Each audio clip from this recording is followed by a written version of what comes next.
Hello guys, आप लोगों का स्वागत है मेकी जी क्लासेस में, जहां पर हमारा उद्देश्य है आपकी कामयाबी किसी भी कीमत पर। तो जैसे कि हम लोगों का जो टॉपिक चल रहा है उसका नाम है रेशियो, अनुपात। उसमें काफ़ी कुछ हम क्वेश्चन करा चुके हैं और हम लोग कुछ क्वेश्चनों में प्रैक्टिस कर रहे थे। और जो लास्ट हमने पिछले लेक्चर में कराए थे उसमें कुछ ऐसे क्वेश्चन कराए थे जो हमारे रिलेटेड थे बैंक से, एसएससी मेंस से, ठीक है ना। तो बैंक से रिलेटेड काफ़ी क्वेश्चन कराए थे। तो आज के उसी चीज़ को कंटिन्यू रखते हुए हम आगे के आज के क्वेश्चन देखते हैं। आज हम क्या क्या क्वेश्चन कराने वाले हैं। जिन विद्यार्थियों ने अभी तक चैनल को लाइक नहीं किया है, सब्सक्राइब नहीं किया है, वो लाइक और सब्सक्राइब जरूर कर दें और वीडियो को ज़्यादा से ज़्यादा लोगों को शेयर कर दें, ठीक। और ज़्यादा से ज़्यादा लोगों को जानकारी दें कि मेकी जी क्लासेस पर फ्री ऑफ कॉस्ट क्लासेस चलाई जा रही है। तो यहाँ से आप कंप्लीट कोर्स कर सकते हैं, कम से कम एक बार तो जरूर करें, ठीक। तो आज की क्लासेस को स्टार्ट करते हैं और देखते हैं आज का सबसे पहला क्वेश्चन क्या है। यदि किसी विद्यार्थी को पिछले किसी क्वेश्चन में कोई डाउट है तो बता सकता है, कमेंट में लिख सकता है। और कमेंट करने में किसी भी विद्यार्थी को कोई भी लालच नहीं करना है। यदि आंसर जो भी आ रहा है सभी ज़्यादा से ज़्यादा उत्तर देंगे, ठीक। प्रतिस्पर्धा एक दूसरे में बनानी पड़ेगी, तभी आप लोगों का सिलेक्शन हो सकता है। प्रतिस्पर्धा यानी कंपटीशन, यानी कि सबसे पहले उत्तर देना और सही या गलत का निर्णय लेंगे बाद में। ये नहीं कि आंसर आ गया बट ये सोच रहे हो चल यार मेरा तो सही है, छोड़ो। उत्तर दो, कमेंट करो, ठीक है ना। उसके बाद ये डिसाइड करेंगे क्या वो सही है और क्या वो गलत है।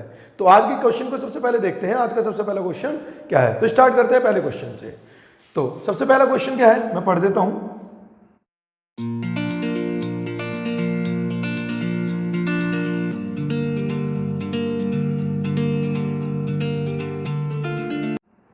सबसे पहला क्वेश्चन है, एक लोमड़ी शेर का पीछा करती है। शेर जितनी देर में 5 छलांग लगाता है, लोमड़ी उतनी ही देर में 5 छलांग लगाती है। शेर द्वारा 6 छलांग में तय की गई दूरी लोमड़ी द्वारा 5 छलांग में तय की गई दूरी के बराबर है, तो उनकी चालों का अनुपात ज्ञात कीजिए। देखो, जितने भी ये उछलने कूदने वाले क्वेश्चन होंगे, जब वो कहेगा कि वो जितने समय में ये कूदता है उतने समय में ये इतनी बार कूदता है, या इसके द्वारा 10 कदम में चली गई जो दूरी है उसके द्वारा 5 कदम में चली गई दूरी के बराबर है, और उनकी चाल का अनुपात पूछ ले, तो इसका एक डायरेक्ट कॉन्सेप्ट होता है। आप लोगों को इस डाटा को लिखना है STD की फॉर्म में। किस फॉर्म में लिखना है? STD की फॉर्म में। स्पीड का अनुपात उसने पूछा है तो इसे तो छोड़ दो। अब उसने 2 चीजों के बारे में बात की है। उसने कहा लोमड़ी है और शेर है।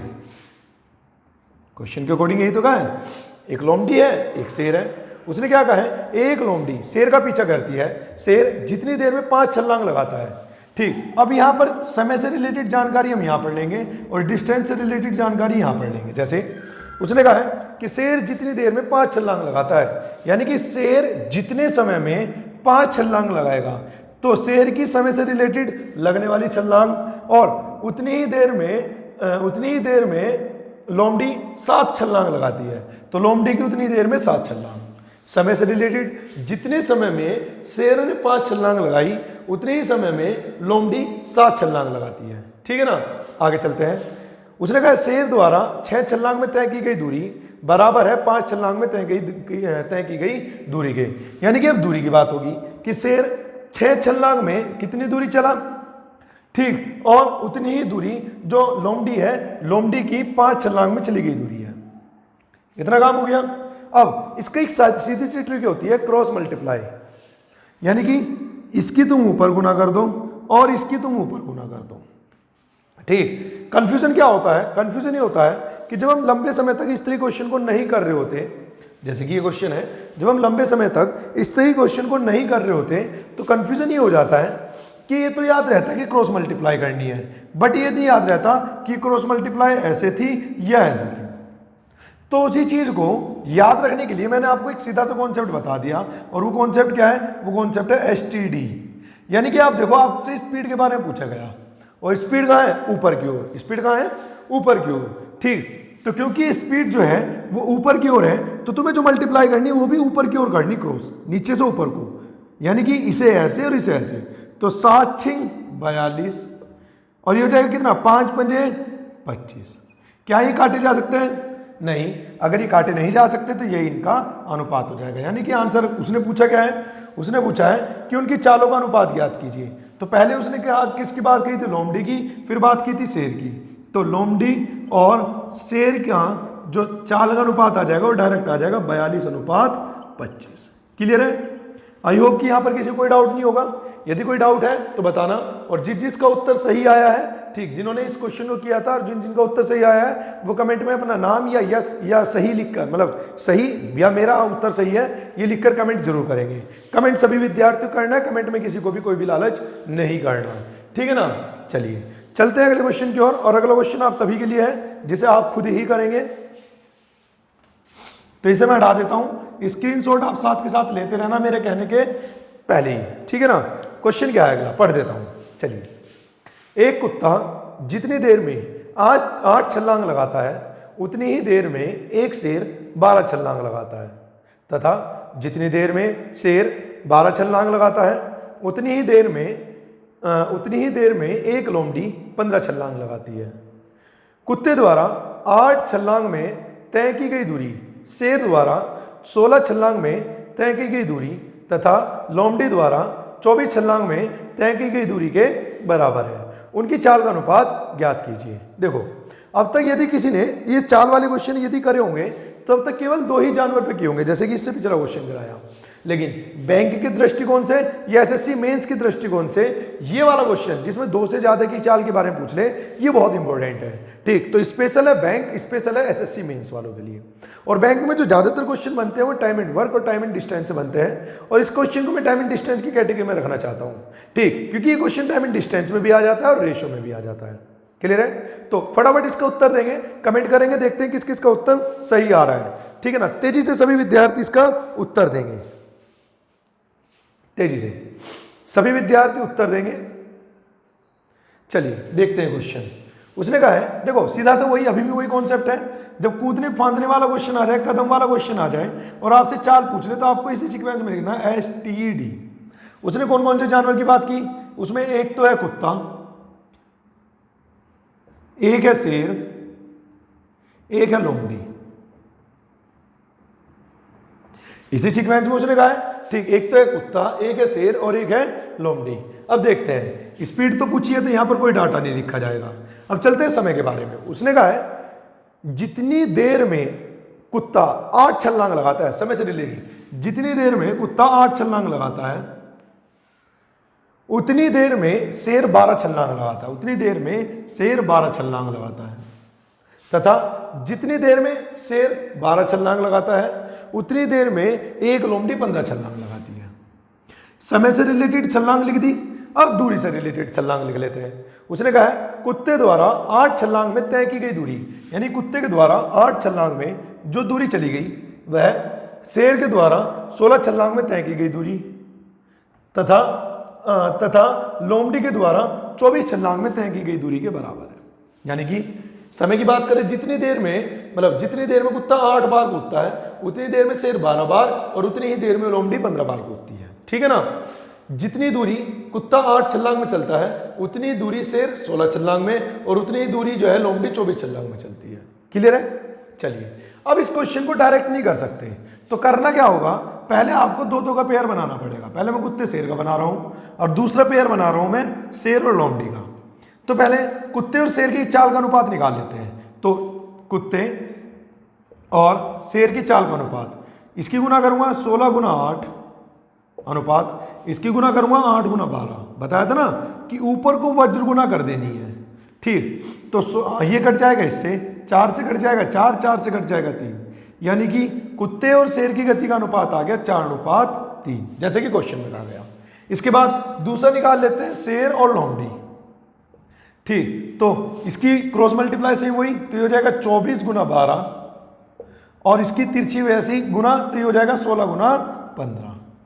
यदि काटा जा सकता है तो काटेंगे, जैसे 8 से कट जाएगा 8 तिया 24, 8 से कट जाएगा 8 दूनी 16, 3 चौक 12, 3 पंजे 15, तो 3 चौक 12, 5 दूनी 10, अभी भी कट जाएगा वैसे, ये हो जाएगा 6:5। अब बस कुछ नहीं करना, क्वेश्चन हो चुका। आपको बताना है D अनुपात L अनुपात F, क्योंकि जो ये अनुपात आया ये तो पहले से स्पीड का है, ये वाला जो अनुपात है ये तो ऑलरेडी स्पीड का ही रेशियो है, ठीक। तो क्यों ना मैं अब एक काम करूं, इसमें देखता हूं जब 2 अनुपातों को एक साथ मर्ज किया जाता है तो कॉमन एलिमेंट क्या है। तो कॉमन एलिमेंट है L, L का मान यहां पर हो गया 3 और L का मान यहां पर क्या हो गया 6। तो एक काम करता हूं, ऊपर बराबर करने के लिए 2 से गुना कर दूं, 3 दूनी 6, तो डी का मान कितना है 4, लेकिन इस इक्वेशन में किससे गुना हो रही है 2 से, तो 4 दूनी 8। एल का मान क्या है 3, लेकिन इस इक्वेशन में किससे गुना हो रही है, तो हो जाएगा 3 दूनी 6। एल में लिख चुका, अब क्या रह गया एफ ये रहा। एफ का मान क्या है 5, किसी संख्या से गुना नहीं हुई तो ये जुगा तुम, तो यही तुम्हारा आंसर आ जाएगा 8:6:5। तो कमेंट करके सभी बताएंगे कि जिस इसका उत्तर सही है। कमेंट सभी को करना है, कमेंट में लालच नहीं करना किसी को भी किसी भी प्रकार से, ठीक है ना। तो फटाफट इसका स्क्रीनशॉट लीजिए। यदि क्वेश्चन में कोई डाउट होगा तो कमेंट में छोड़िए, उसे हम डिस्कस करेंगे। ठीक, कमेंट, लाइक, शेयर, सब्सक्राइब में बिल्कुल भी लालच नहीं करना है। यदि आप चाहते हैं कि लगातार इसी तरीके से हमारी वीडियो चलती रहे और कंप्लीट एप्टीट्यूड पहली बार यूट्यूब पर आपको स्टेप बाय स्टेप कराया जा रहा है बिना कुछ भी छोड़े, ठीक, और चाहते हैं कि क्लास कंटिन्यू रहे, तो ज़्यादा से ज़्यादा लाइक, ज़्यादा से ज़्यादा शेयर और ज़्यादा से ज़्यादा लोगों को इससे बताएं। ठीक, तो चलिए मैं हटा देता हूँ इसे, स्क्रीनशॉट आप ले लिया होगा। चलिए अब चलते हैं अगले क्वेश्चनों पे। जो हम लोगों का अगला क्वेश्चन है वो आएगा थोड़ा सिक्के वाला क्वेश्चन है। कॉन्सेप्ट आता है कि किसी बैग में कुछ सिक्के हैं, ठीक, वो बता देगा कि एक सिक्के उसमें 25 पैसे के, 10 पैसे के, 1 रुपए के, 50 पैसे के सिक्के हैं, कुछ भी अनुपात दे देगा। तो सिक्कों से रिलेटेड क्वेश्चन कैसे होंगे, किस तरीके से उन्हें आसान किया जा सकता है, उसके बारे में बात करते हैं। तो सबसे पहला क्वेश्चन है, देखिए, एक बैग में 50 पैसे, 25 पैसे और 10 पैसे के सिक्के, एक बैग में 50 पैसे, 25 पैसे और 10 पैसे के सिक्के 7:8:3 के अनुपात में है। यदि बैग में कुल 87 रुपए है तो 10 पैसे के सिक्कों की संख्या ज्ञात कीजिए। तो देखो जरा समझना, उसने कहा एक बैग में, फटाफट जिनका उत्तर आ गया है कमेंट करके लिखो, मैं दे रहा हूं आपको 30 सेकंड, फटाफट जिनका उत्तर आ गया है क्वेश्चन को करो, जिनका उत्तर आ गया है वो कमेंट करके जरूर बताएंगे, जो भी उत्तर होगा वो जरूर बताएंगे, ठीक है ना। मतलब ये इस वजह से नहीं छोड़ना कि मेरा तो आ गया चल छोड़ो क्या बताना, ठीक, कमेंट सभी को करना है, लाइक सभी को करना है, शेयर सबको करना है, ठीक, जिससे ये क्लासेस कंटिन्यू चलती रहे। और यदि ज़्यादा से ज़्यादा लोग सब्सक्राइब करते हैं, ज़्यादा से ज़्यादा लोग वीडियो को देखते हैं, व्यूज़ ज़्यादा होते हैं, लाइक ज़्यादा होते हैं, शेयर ज़्यादा होते हैं, तो फिर मन करता है कि इस चीज़ को कंटिन्यू रखें और कुछ नया भी बताया जाए, ठीक है ना। तो कुछ नए की चाहत के लिए ही आप ये काम कर सकते हैं। चलिए क्वेश्चन का है कि किसी एक बैग में 50 पैसे, 25 पैसे और 10 पैसे और 10 पैसे के सिक्के 7:8:3 के अनुपात में। याद रखना वो यहां पर कंफ्यूजन करेगा बहुत सी बार, कभी तो वो सिक्कों की संख्या देगा, ठीक, और कभी वो तुम्हें मूल्य दे देगा। वो कह देगा कि 50 पैसे, 25 पैसे और 10 पैसे के बैग में जो सिक्के हैं ना उनके जो मूल्य है उनका अनुपात दे देगा। तो याद रखना जब तुम्हें यहां पर मतलब नॉर्मली बता रहा हूं, कॉमन होता क्या है, जब यहां पर संख्या देता है तो फिर तुम्हें टोटल रुपए देगा। जैसे उसने कहा कि बैग में कुल 87 रुपए हैं, ठीक, और नॉर्मली जब यहां पर सिक्कों की मतलब रुपयों की संख्या देता है कि 50 रुपए, 50 पैसे, 25 पैसे और 10 पैसे जो सिक्के बने उनकी संख्या का जो अनुपात है, ठीक, या उनके मूल्य का अगर अनुपात दे दिया तो फिर यहां पर सिक्कों की बात करता है। अभी कराऊंगा दोनों क्वेश्चन। तो याद रखना जब भी संख्या देगा तो यहां पर रुपए देगा, और जब भी यहां पर रुपए देगा जब यहां पर तुम्हें सिक्कों की संख्या का टोटल देगा। होता क्या है कि तुम्हें ये देखना है कि यहां पर रुपए दिए गए तो रुपयों को रुपयों से कंपेयर करेंगे। देखो जी, क्योंकि मुझे रुपए नहीं दिखाई दे रहे, मुझे पता है कि 50 पैसे का एक सिक्का है और उस बैग में 7 सिक्के हैं, तो इसका मतलब उस बैग में 3.5 रुपए रहे होंगे। जो ये अनुपात है ना सिक्कों की संख्या का, इसे ही मैं सिक्कों की संख्या मान लेता हूं अपनी तरफ से। यानी कि अगर एक सिक्का 50 पैसे का है तो 7 सिक्कों की कीमत 3.5 रुपए। उसने रुपए की बात की है, तुम रुपए में कन्वर्ट कर रहे हैं। और रुपयों में कैसे कन्वर्ट होता है भाई, रुपए बराबर होता है टोटल अमाउंट बराबर होती है प्रत्येक सिक्के की कीमत गुना सिक्कों की संख्या। तो प्रत्येक सिक्के की कीमत 50 पैसे गुना सिक्कों की संख्या। सेम ऐसे ही 25 पैसे का एक सिक्का, 8 सिक्के वहां पर है तो 2 रुपए ही हो जाएंगे। 10 पैसे का एक सिक्का, 3 सिक्के हैं तो 30 पैसे ही हो जाएंगे। इसका मतलब 3 और 2 5, यानी कि हो जाएगा, कंपेयर करूंगा उसके हिसाब से 87 और मेरे हिसाब से 5.8। पॉइंट हटाऊंगा तो 1 0 नीचे, 29 से कट जाएगा 2 बार, 29 से कट जाएगा 3 बार, 2 से कट जाएगा 5 बार और फाइनली 1 का मान आ गया कितना 15। यहां तो कोई डाउट। अब आगे उसने क्या कहा है, उसने कहा 10 पैसे के सिक्कों की संख्या ज्ञात कीजिए। तो 10 पैसे के सिक्कों की संख्या कितनी है 3, तो 3 का मान 15 दिया 45 आंसर। 1 का मान 15, संख्या पूछी तो संख्या वाले अनुपात से कंपेयर कर देंगे। कोई डाउट है तो कमेंट में जरूर बताना, और जिनका उत्तर सही आया था, जिनका उत्तर 45 था, वे जरूर लिखेंगे कि मेरा सही है या मेरा गलत है। ठीक है ना, कमेंट सभी को करना है, लालच कोई नहीं करेगा। चलिए फटाफट इसका स्क्रीनशॉट ले लीजिए, फिर हम अगले क्वेश्चन की ओर चल रहे हैं। और अगला क्वेश्चन आई होप कि आप सभी विद्यार्थी उसका उत्तर सबसे पहले और जल्दी देंगे। ठीक है ना, चलिए क्वेश्चन है, एक बैग में 1 रुपया 50 पैसे और 25 पैसे के सिक्के 5:6:7 के अनुपात में है।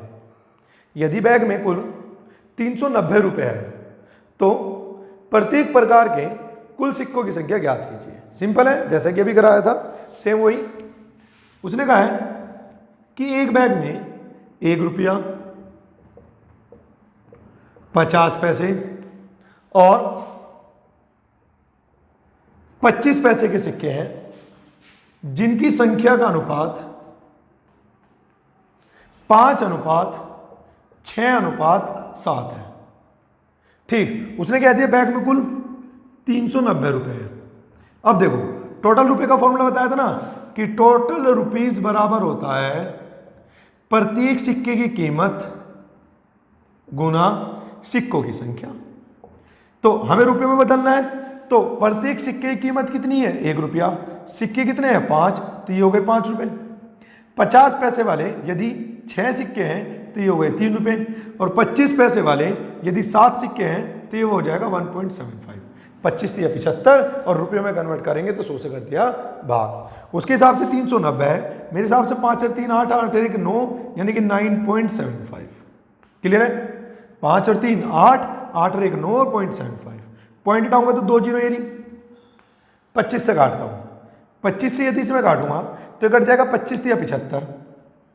ठीक है ना, बचा कितना अपने पास? तो ये बचा 22, 25 निम्मा 225। ठीक है ना, 39 से कट जाएगा 39 10 बार, तो फाइनली एक का मान आ जाएगा 1000। अब उसने क्वेश्चन में क्या पूछा है कि प्रत्येक प्रकार के सिक्कों की कुल संख्या ज्ञात कीजिए। ठीक, तो अच्छा ये कटेगा ना 25 से भी तो कटेगा 4 बार, तो एक का मान आ जाएगा 40। प्रत्येक प्रकार के सिक्के की संख्या, तो बस एक का मान 40, तो संख्या वाला रेशियो ये था। अगर अमाउंट पूछता तो हम इससे काम करते, ठीक, लेकिन उसने संख्या पूछा तो हम इस पर काम करेंगे। एक का मान 40, तो 5 का मान 200, 6 का मान 6 चौक 24 240, और 7 का मान 7 चौक 28 280। यही आंसर है, क्योंकि इससे पिछले क्वेश्चन में अलग अलग मतलब 10 पैसे के सिक्के के बारे में पूछा था, यहां पर तीनों के बारे में पूछा है, तो इसी वजह तीनों के बारे में बताएंगे। ठीक, यदि किसी विद्यार्थी कोई डाउट है तो मुझे बता सकता है कमेंट में, उसे हम डिस्कस कर लेंगे। ठीक है ना, जिसका आंसर सही आया, फिर से कह रहा हूं, वो लिखेगा सही आंसर, और जिसका गलत आया तो वो लिखेगा मेरा गलत आंसर। ठीक है ना, क्योंकि इससे मुझे पता चल जाता है कि कोई क्वेश्चन कितना टफ है तुम लोगों के लिए। अब चलते हैं अगले क्वेश्चन के लिए। अगला क्वेश्चन बैंक वालों के लिए स्पेशल, छोड़ेगा कोई नहीं।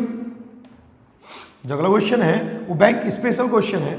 क्वेश्चन क्या है तो इसके बारे में बात करते हैं। क्वेश्चन है, पढ़ देता हूं।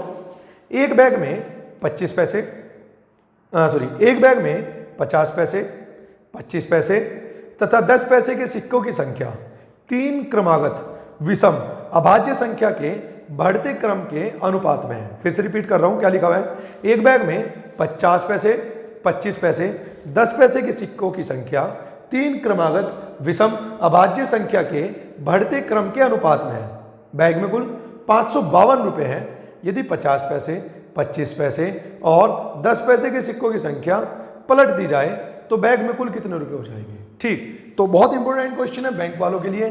जो विद्यार्थी बैंक पीओ के लिए जाने वाले हैं या बैंक के किसी भी एग्जाम के लिए जाने वाले हैं, चाहे वो पीओ हो, चाहे वो क्लर्क हो, चाहे एस हो, ठीक है ना, उनके लिए बहुत इंपॉर्टेंट है, और एसएससी मेंस वालों के लिए भी बहुत ज़्यादा। तो जरा सभी समझेंगे, और जो इसका उत्तर दे सकते हो मुझे कमेंट करके जरा बताएं कि किस किस का उत्तर क्या आ रहा है। यदि कर पा रहे हो तो मुझे इसका उत्तर बताएंगे फटाफट कि तुम लोगों का उत्तर इसका क्या आ रहा है। कमेंट करके सभी बताएंगे। ठीक, क्वेश्चन बहुत अच्छा है, सामने आपके लिखा हुआ है, पढ़कर मुझे फटाफट इसका उत्तर बताएंगे। मैं जानना चाहता हूं कि कौन कौन इस क्वेश्चन को कर सकता है और कौन तैयार हो चुका अब तक इस चैप्टर के अकॉर्डिंग बैंक या एसएससी मेंस के लिए। चलिए तो देखते हैं। अब मैं कराता हूं।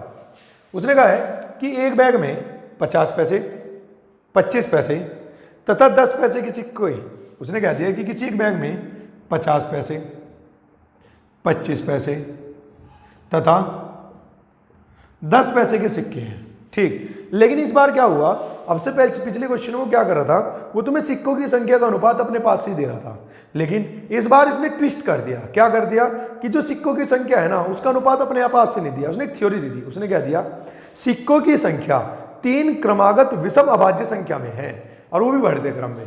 तो याद रखना 3 क्रमागत विषम संख्याओं, बस यही है, इस चीज को आपको याद रखना पड़ेगा। तीनों की तीनों संख्याएं विषम है, ठीक, तीनों की तीनों संख्याएं अभाज्य है और तीनों की तीनों संख्याएं क्रमागत है। और उसने यही कहा है कि 3 विषम, उसने कहा क्रमागत विषम अभाज्य है बढ़ते क्रम में क्रमागत रूप से संख्याएं। तो ये चीज आपको याद होनी चाहिए। तो ये थ्योरी का मतलब यहां पर जो अनुपात था वो थ्योरी में छोड़ दिया, तो कभी आएगा तो इस तरीके से आपको याद होना चाहिए। अब उसने बैग में क्या कहा है, उसने कहा बैग में कुल 552 रुपए हैं, बैग में टोटल 552 रुपए हैं। तो इसका मतलब मुझे टोटल रुपए से कंपेयर करना है, तो टोटल रुपए कैसे निकलेंगे, एक सिक्के की कीमत गुना कितने सिक्के, तो ये हो जाएगा 1.5 रुपया। 25 पैसे का यदि एक सिक्का और 5 सिक्के हैं तो 1.25, 25 पंजे 125 और 10 पैसे के 7 सिक्के तो 70 पैसे। उसके हिसाब से कुल 552 रुपए हैं, मेरे हिसाब से 1 2, ठीक। और ये कितना हो जाएगा तुम्हारा, तो ये हो जाएगा तुम्हारा 2.75 प्लस 0.75 अर्थात सॉरी ये हो जाएगा तुम्हारा 3.45, ठीक। 7 और 7 कितना हो जाएगा, ये हो जाएगा 145 और आगे जोड़ेंगे तो 3.45। एक का मान कैलकुलेट कर लेना, करते हैं कैलकुलेट।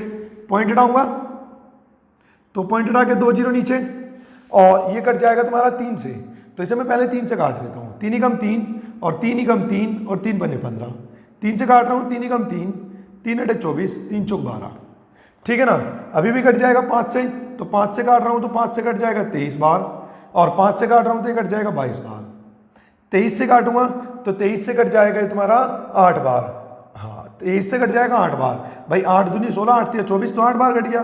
तो एक का मान कितना आ गया, 160। अब समझना, उसने कहा यदि इन सिक्कों की संख्या को पलट दिया जाए, जैसे अगर मैं यहां पर सिक्कों की संख्या की बात कर रहा हूं तो ये हो जाएगा 16 तिया 48, 480, ये हो जाएगा तुम्हारा 16 पंजे, ये हो जाएगा 16 पंजे 80 यानी कि 800 सिक्के, और यहां पर ये कितना हो जाएगा 16 सत्ते 112, तो ये हो जाएगा तुम्हारा 1120 सिक्के, ठीक। वो कह रहा है यदि इस संख्या को पलट दिया जाए, अर्थात वो कह रहा है कि जो 50 पैसे 25 पैसे और 10 पैसे के सिक्के थे ना, वे थे 480, 800 और 1120, लेकिन उसे पलट दिया जाए यानी कि 50 पैसे कर दिया जाए 1120, इसकी जुगे तू पलटने के बाद बीच वाली वैल्यू बीच में रह जाती है और ये रह जाएंगे 480। तो पूछा कि बैग में कितने रुपए होंगे, तो टोटल कर लेते हैं। 50 पैसे के अगर इतने सिक्के हैं तो 50 पैसे का मतलब है 1/2 रुपया, तो इसका अगर आधा करूंगा तो पता चल जाएगा, तो इसका आधा करूंगा तो 1000 का तो हो जाएगा 500 और 120 का हो जाएगा 60, तो ये तो हो गया 560, ठीक है ना। आगे इसे देख लेते हैं, इसे कैलकुलेट करेंगे तो 25 पैसे का मतलब होता है 1/4, तो 25 पैसे का मतलब 1/4 यानी कि 200 रुपये, और ये कितना हो जाएगा तुम्हारा 48, ठीक। जो भी इसका टोटल होगा वही तुम्हारी वैल्यू होगी, क्योंकि उसने पूछ लिया यदि कि सिक्कों की संख्या को पलट दिया जाए तो जो कुल रुपए होंगे वे कितने हो जाएंगे। उसने कह दिया 50 पैसे 25 पैसे और 10 पैसे की सिक्के की संख्या पलट दी जाए तो बैग में कुल कितने होंगे, ठीक है ना। कर लेने से देख लेना जो भी कैलकुलेट करके आएगा, ठीक। और बाकी एक बार कैलकुलेशन आप लोगों को देखनी ही है कि कहीं पे कैलकुलेशन कुछ गड़बड़ तो नहीं हुई, ठीक। और हाँ ठीक ही है शायद, जहाँ तक मेरा आइडिया आ रहा है 5 से कट जाएगा 20 बार और ये कट जाएगा 3 से काटा 5 से कट के 23 बार, ठीक है शायद कैलकुलेशन, ठीक है ना। देख लेने एक बार जो भी होगा, ठीक।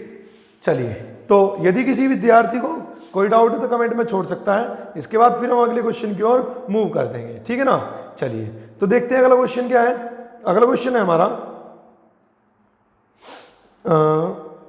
160 256, कैलकुलेशन कर लेना क्योंकि इसका आंसर है 256, और मैंने कहीं पर शायद एक का मान 160 आ रहा है, मैंने कहीं पे कुछ गड़बड़ कर दी कैलकुलेशन में, तो एक बार देख लेना क्या बनना है, ठीक है ना। चलिए देखते हैं अगला।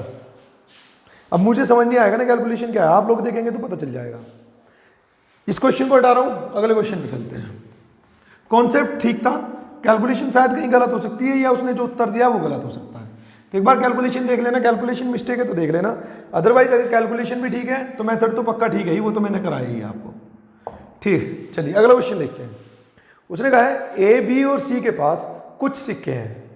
ए के सिक्कों की संख्या का 8 गुना बी के सिक्कों की संख्या के 5 गुने के बराबर है, जबकि बी के सिक्कों की संख्या का 7 गुना सी के सिक्कों की संख्या का 11 गुना के बराबर है। तो ए बी सी के पास न्यूनतम कितने सिक्कों की संख्या होनी चाहिए? तो बहुत आसान है भाई, ए बी सी के पास कुछ सिक्के हैं, ठीक, तो एक काम कर लेते हैं। उसने कहा है कि ए के पास जो सिक्के हैं उसका जो 8 गुना है, ए के पास सिक्कों की संख्या का 8 गुना बी के पास सिक्कों की संख्या के 5 गुने के बराबर है, अर्थात यह आ जाएगा ए अनुपात बी। तो ए का मान कितना हो गया 5 और बी का मान कितना हो गया 8। ठीक, आगे चलते हैं। आगे उसने कहा है जबकि बी के पास जो सिक्के हैं उसका 7 गुना बराबर है सी के पास जो सिक्के हैं उसके 11 गुना के। तो यहां से मैं बी अनुपात सी निकाल सकता हूं, किसी की भी वैल्यू उसके सामने मिलती है, यानी कि बी के लिए 11 और सी के लिए 7। क्लियर है? कॉमन देखते हैं इनमें कॉमन क्या है। तो इसमें जो कॉमन एलिमेंट है वो बी है। बी का मान यहां पर 8 और यहां पर 11, तो इसे ऊपर गुना कर देते हैं 11 के, नीचे गुना कर देते हैं 8 की। तो क्या यहां से कहा जा सकता है कि ए अनुपात बी अनुपात सी बराबर 11 पंजे 55 अनुपात 11 अठे 88 अनुपात सी का मान निकालना है तो 8 से 56। ठीक, अब वो पूछ रहा है कि न्यूनतम कितने सिक्के हो सकते हैं। तो देखो, जब कभी भी जैसे कि सिक्कों की संख्या की बात होगी और वो तुम्हारे से न्यूनतम पूछ ले, याद रखना इस बात को, जब भी जैसे कि ये संख्या का ही अनुपात आया है और वो तुम्हारे से न्यूनतम ही पूछ ले, तो न्यूनतम में कुछ नहीं करना, बस अनुपात का टोटल कर दो, वही न्यूनतम होता है। जैसे 8 और 6 14, 14 और 5 19, हासिल को 1, 5 और 5 10, 10 और 11 8 कितना हो जाएगा? तो आ जाएगा 199 सिक्के। क्लियर है? यदि कोई डाउट है तो बताना, और जिसका आंसर सही आया था ठीक वो अपना आंसर लिखेंगे 199।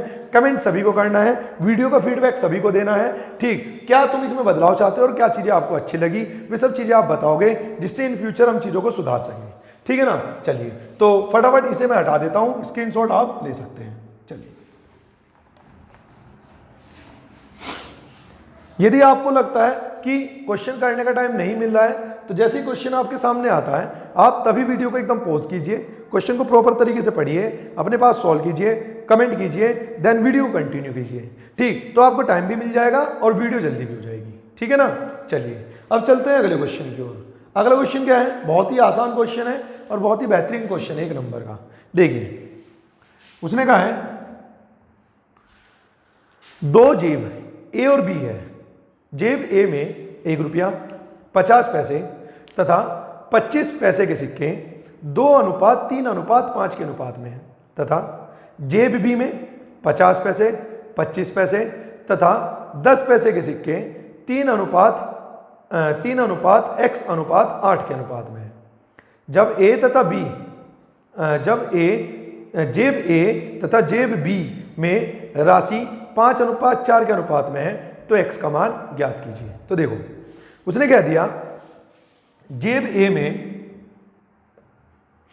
1 रुपया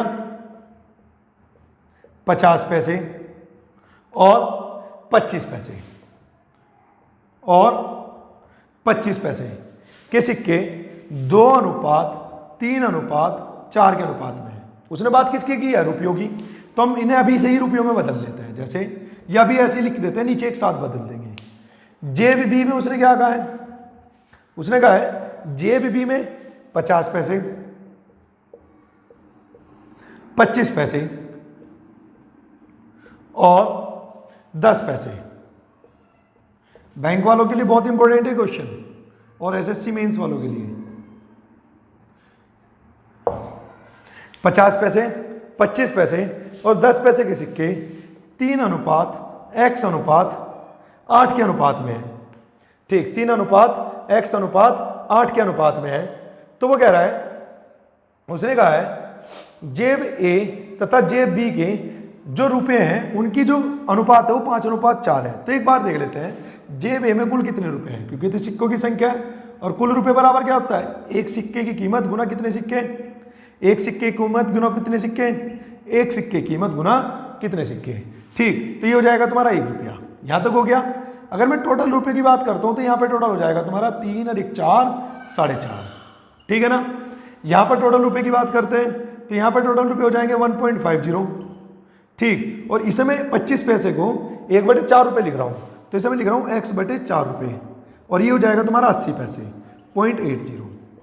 तो यहाँ पर जो टोटल रुपए हो जाएंगे वो कितना हो जाएगा, 8 और 5 13, यानी कि 2.30 प्लस के x/4। अब उसने कहा है कि जेब ए में और जेब बी में, जेब ए में कितने रुपए हैं 4.5, जेब बी में कितने हैं 2.30 प्लस के x/4। तो जेब ए के रुपये टोटल, जेब बी के रुपये टोटल का अनुपात दे दिया गया 5:4, ठीक। पॉइंट डालूंगा तो इधर 100 की गुना कर देता हूं, तो ये कट जाएगा 5 से कितनी बार 9 बार 90, 0 से कट जाएगा 0, वज्र गुना करूंगा तो 9 चौक 36 बराबर, ये कितना हो जाएगा, इधर वज्र गुना हो गए तो ये हो जाएगा 23, क्योंकि जब 10 से गुना होगी, प्लस की हो जाएगा 10x/4। उसने आपसे x का मान पूछा है तो आप इसे कैलकुलेट करेंगे, जो भी आएगा वो x का मान आ जाएगा, इसे ले जाके माइनस कर देंगे, ठीक। तो ये कितना हो जाएगा तुम्हारा 13, और इसे लिख सकता हूँ 5/2, तो इसे कैलकुलेट करेंगे तुम्हारे पास x का मान सामने होगा। क्लियर है, चलिए चलते हैं इसके बाद अब आगे देखते हैं आगे क्वेश्चन क्या आने वाला है और किस तरीके से हम इसे करेंगे। और टोटल को देख लेते हैं एक बार, 25 पैसे के हो गए 1, 50 पैसे के हो गए 3, और सिक्कों की संख्या का अनुपात दे दिया 2:3:5। करेक्शन कर लो यहाँ पर, ये अनुपात है 2:3:5, तो फिर ये 1.25 हो जाएगा, ठीक है ना। करेक्शन कर लेना, अभी देखा है मैंने भी, ठीक। तो ये हो जाएगा 0.75, मतलब कुल मिला के मैं कैलकुलेशन छोड़ देता हूं, तो ये टोटल हो जाएगा तुम्हारा 4.75/2.30 प्लस x/4 बराबर रुपए का अनुपात कितना दे रखा है, तो दे रखा है 5/4। तो x का मान कैलकुलेट करेंगे वो तुम्हारा आंसर होगा, ठीक है ना। तो जिन जिन का आंसर आया है या जिन जिन से इसका क्वेश्चन हुआ है, मैंने बताया ना क्वेश्चन आएगा, वीडियो पॉज करो, क्वेश्चन करो, सॉल्यूशन करो, कमेंट छोड़ो, वीडियो कंटिन्यू करो, ठीक है ना। उसके बाद जब मैं सॉल्व करा दूंगा, सॉल्यूशन सबको समझना है, स्किप कुछ नहीं करना है, ठीक। जब मैं सॉल्यूशन करा दूंगा तो सॉल्यूशन होने के बाद आप लोग क्या करना है, सॉल्यूशन कराया, सॉल्यूशन कराने के बाद उसका आंसर मैच करना है, सॉल्यूशन समझना है, देन उसके बाद प्रोसीड। चलते हैं जी आगे, अगला क्वेश्चन देखते हैं। अगला क्वेश्चन क्या है, अगला क्वेश्चन बहुत ही अच्छा क्वेश्चन है, बहुत ही अच्छे लेवल का क्वेश्चन है। क्वेश्चन है,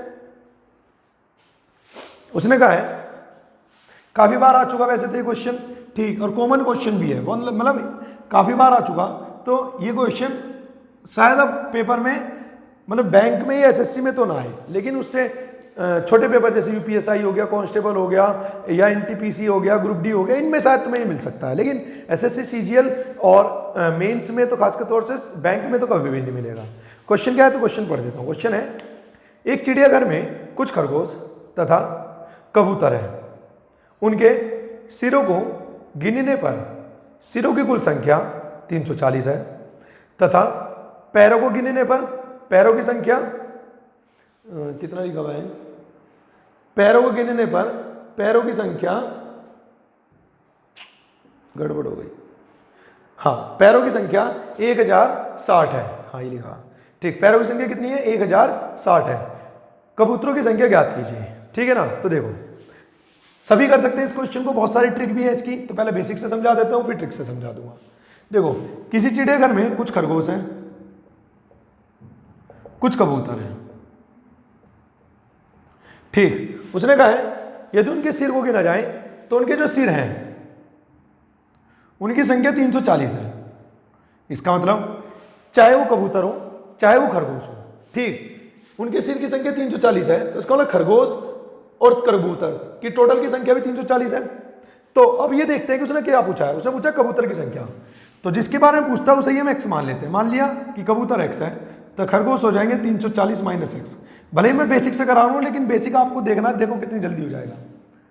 खरगोश के कितने पैर, 4, तो गुना 4, खरगोश की संख्या गुना पैरों की संख्या, प्लस कबूतर कितने पैर, तो गुना 2, बराबर टोटल पैरों की संख्या 1060 हो गया, ठीक। जिसके बारे में पूछा जाए उसे x मानो। दूसरा हो जाएगा 340 माइनस x, क्योंकि सिरों की संख्या 340 और एक जानवर के एक सिर, ठीक। तो इसका मतलब कैलकुलेशन करेंगे तो हो जाएगा 0, 4 चौक 16, 1 12 और 1 13, माइनस के 4x प्लस के 2x बराबर 1060। कैलकुलेट करूंगा तो माइनस के 2x और ये इधर जाके माइनस होके रह जाएगा 300, वो भी कैसे माइनस के, माइनस से माइनस कटा तो फाइनली 2 का मान x का मान कितना आ जाएगा 150। तो यानी कबूतर की संख्या कितनी होगी 150। ठीक है ना। एक ट्रिक तो इसकी मतलब एक तो क्वेश्चन कॉन्सेप्ट ही है, लेकिन इसकी एक ट्रिक भी बता दी जाती है। लेकिन उसी चीज के लिए ये ट्रिक है जब कभी ऐसे जानवरों के बारे में बात की जाए जिनके 2 पैर और 4 पैर हो, ठीक है ना। तो समझो जिसके 2 पैर है कबूतर के 2 पैर गुना 340, ठीक, टोटल कितने 1060, तो 2 गुना 340 यानी कि 680 में से इसे घटा दो तो 0, ये कितना आ जाएगा 16 में से 8 जाएंगे तो 8, ठीक, और ये कितना आ जाएगा 4, हो गया इतना काम। उसके बाद इसे भाग कर दो 2 से। मैं कह रहा हूं जिसके 2 पैर है 2 पैर वाले की संख्या गुना 340, टोटल सिरों की संख्या घटा देंगे तो 200, ये आ जाएगा 480 भाग 2, तो भाग 2 करके कितना आ गया 240। तो ये उसकी संख्या आ जाएगी जिसके 4 पैर है। तो 4 पैर वाला कौन है खरगोश, तो वहां पर जो खरगोश है उनकी संख्या कितनी है 240। उसने पूछा कबूतर की संख्या ज्ञात कीजिए, तो टोटल कितने थे 340 और 240 क्या हो गए खरगोश, तो कितना आ जाएगा ये तुम्हारा, तो इसे घटाऊंगा 340 माइनस, कैलकुलेशन देखो कहां पर गड़बड़ किया है,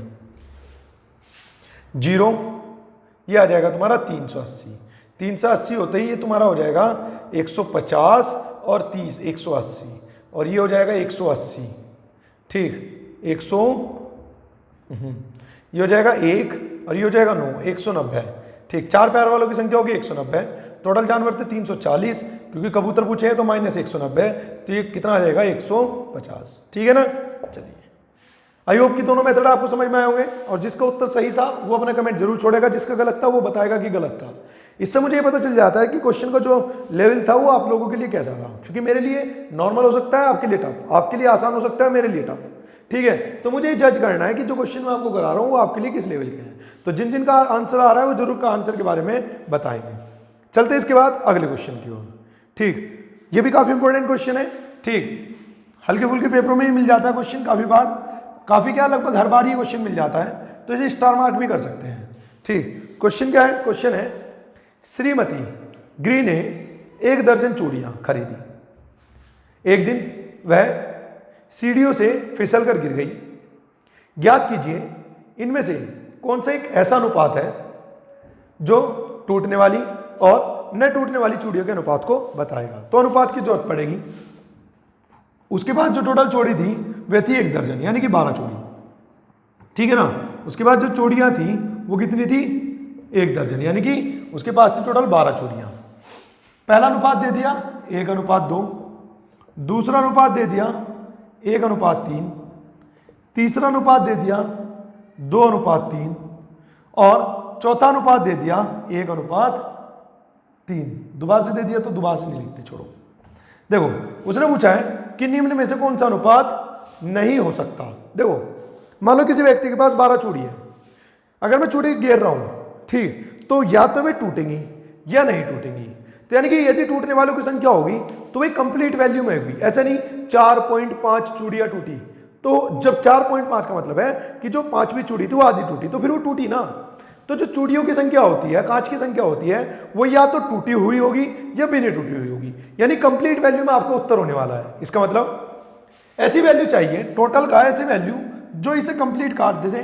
जैसे 2 और 1 3, तो 3 इसे काट सकता है 12 को, तो इससे जो उत्तर आएगा वो कंप्लीट वैल्यू में आएगा, तो ये अनुपात हो सकता है। 3 और 1 4, इससे पूरा काट सकता है, तो मैं क्या दूंगा 4 या 12, तो 3 और 9 जो आंसर आएगा वो भी कंप्लीट डिजिट में आएगा, तो ये भी अनुपात हो सकता है। 3 और 2 5, 5 से 12 को भाग करूंगा 2.4, तो यह आ जाएगा 4.8, यानी कि बिना टूटी चूड़ियों की जो संख्या है वो गई 4.8। और कभी भी टूटी और बिना टूटी का अनुपात पॉइंटों में नहीं हो सकता, तो ये वाला अनुपात नहीं हो सकता। उसने क्या पूछा है, उसने पूछा कौन सा अनुपात नहीं हो सकता, तो नहीं होने वाला पूछा है, तो इसका आंसर क्या आ जाएगा सी। तो जिन विद्यार्थियों ने इसका उत्तर सी दिया है उनका उत्तर बिल्कुल सही है। क्लियर है, फटाफट स्क्रीनशॉट लीजिए, फिर अगले क्वेश्चन की ओर चलते हैं इसके बाद। चलिए बस आज के क्वेश्चन, हाँ एक क्वेश्चन और करा देता हूं, मेरे पास रोक के रखा था मैंने आपके लिए। चलिए आपके लिए क्वेश्चन रोक के रखा है, ठीक, तो उस क्वेश्चन को देख लेते हैं। क्वेश्चन क्या है, क्वेश्चन है जेब वाला क्वेश्चन तो लेकिन मैं करा चुका, हाँ जेब वाला क्वेश्चन ऑलरेडी मैं करा चुका आप लोगों को। क्वेश्चन है, कहाँ गया, 1 मिनट रुकना बस, ये रहा क्वेश्चन है। पिता और माँ की उम्र का अनुपात 11:10 था जब उसके बेटे का जन्म हुआ, फुल स्टॉप। पिता और माँ की उम्र का अनुपात 19:18 होगा जब पुत्र की आयु अपने वर्तमान आयु से 2 गुना हो जाएगी। पिता और माँ की वर्तमान आयु का अनुपात ज्ञात कीजिए। करो वीडियो को, अगर पॉज कर सकते हो तो पॉज करो, नहीं तो फटाफट इसे कैलकुलेट करके मुझे इसका आंसर कमेंट करो सभी तेजी से। फिर से पढ़ देता हूं तब तक के लिए क्वेश्चन। पिता और माँ की उम्र का अनुपात 11:10 था जब उनके बेटे का जन्म हुआ था, फुल स्टॉप। पिता और माँ की उम्र का अनुपात 19:18 होगा जब उनके पुत्र अपनी वर्तमान आयु से 2 गुना आयु का हो जाएगा। पिता और माँ की वर्तमान आयु का अनुपात ज्ञात कीजिए। देखो समझते हैं इस क्वेश्चन को, बहुत अच्छा क्वेश्चन है और नए कॉन्सेप्ट का क्वेश्चन है। ये सीजीएल 2017 या 2018 में आया हुआ क्वेश्चन है। क्वेश्चन क्या है, उसने कहा है कि जब बेटे का जन्म हुआ, अर्थात जब बेटे की आयु 0 वर्ष थी, उस समय पर पिता और माता की जो आयु का अनुपात है वो है 11:10। किंतु उसने कहा है जब बेटे की आयु वर्तमान आयु से 2 गुनी हो जाए, तो मैं मान लेता हूं कि बेटे की वर्तमान आयु x वर्ष है। मैं अपनी तरफ से ऐड कर रहा हूं कि बेटे की जो वर्तमान आयु है वो कितनी है, x वर्ष। ठीक, आगे देखते हैं। जब बेटे की आयु वर्तमान आयु से 2 गुनी हो जाए, यानी कि 2x हो जाए, तो अब पिता और माता का अनुपात 19:18 हो जाता है। ठीक है ना। तो वो पूछा है कि वर्तमान में पिता और माता की आयु का अनुपात क्या रहा होगा। तो जरा एक चीज समझो, ये जब का अनुपात है जब बेटे की आयु 0 वर्ष थी, और ये कब का अनुपात है जब बेटे की आयु 2x हो गई। इसका मतलब अगर बेटे की आयु 2x वर्ष बढ़ी, भाई 0 से 2x हो गई, तो पिता की आयु भी 2x बढ़ेगी और माता की आयु भी 2x बढ़ेगी। भाई मान लो मेरे पिता की आयु आज 40 वर्ष है और मेरी आयु मान लो आज 25 वर्ष है, तो अगर मैं 2 वर्ष आगे जाता हूं, ठीक, अगर मैं 2 वर्ष यानी कि जब मैं 27 वर्ष का हो जाऊंगा, तो अगर मेरी आयु में 2 वर्ष की वृद्धि हुई तो मेरे पिता की आयु में भी तो 2 वर्ष की वृद्धि होगी, यानी कि 42 वर्ष। सेम ये भी यही है, जब बेटे का जन्म हुआ यानी कि जब बेटे की आयु 0 वर्ष थी, तब पिता और माता की आयु का अनुपात 11:10 था। किंतु जब बेटे की आयु वर्तमान आयु जो मैंने एक्सलेट कर ली उससे 2 गुनी हो जाए, तो पिता और माता की आयु का अनुपात 19:18 हो जाता है। क्लियर है। तो इसका मतलब पिता की आयु भी 2x बढ़ी और माता की आयु भी 2x बढ़ी। लेकिन अगर अनुपात की बात करता हूं तो अनुपात के अकॉर्डिंग 8 बढ़ी और अनुपात के अकॉर्डिंग 8 बढ़ी। तो क्या मैं कह सकता हूं कि 2x बराबर अनुपात का 8 और x का मान हो गया 4। x का मान कितना हो गया, 4। भाई 2x बढ़ना यानी कि 8 बढ़ना। अब चलते हैं आगे। उसने पूछा है कि पिता और माता की वर्तमान आयु बतानी है, यानी कि जब बेटा 0 वर्ष का था तब यह अनुपात था 11:10, लेकिन जब बेटे की आयु x वर्ष बढ़ी, x का मतलब कितनी बढ़ी, 4, तो हम वर्तमान स्थिति पे आ गए। तो 4 इसमें जोड़ दूंगा तो पिता की वर्तमान आ जाएगी और 4 इसमें जोड़ दूंगा तो माता की वर्तमान आ जाएगी, यानी कि x में 4 जोड़ूंगा तो पिता हो जाएंगे 15 और माता हो जाएगी 14, तो अनुपात आ जाएगा 15:14। काफी इंपॉर्टेंट क्वेश्चन था। ठीक, यदि किसी विद्यार्थी को इस क्वेश्चन में कोई डाउट है तो कमेंट में छोड़ सकता है, उसे हम फिर से डिस्कस कर लेंगे। ठीक है ना। तो कमेंट सभी को करना है, जिसका उत्तर आया वो भी, जिसे समझ में आया वो भी, और जिसे नहीं समझ में आया वो भी। कमेंट सभी को करना है, वीडियो को लाइक शेयर सभी को करना है। लेकिन एक क्वेश्चन और, आज का बोनस क्वेश्चन सभी विद्यार्थियों के लिए। क्वेश्चन क्या है तो इसका स्क्रीनशॉट ले लीजिए, फिर मैं अगले क्वेश्चन की ओर मूव करने वाला हूं।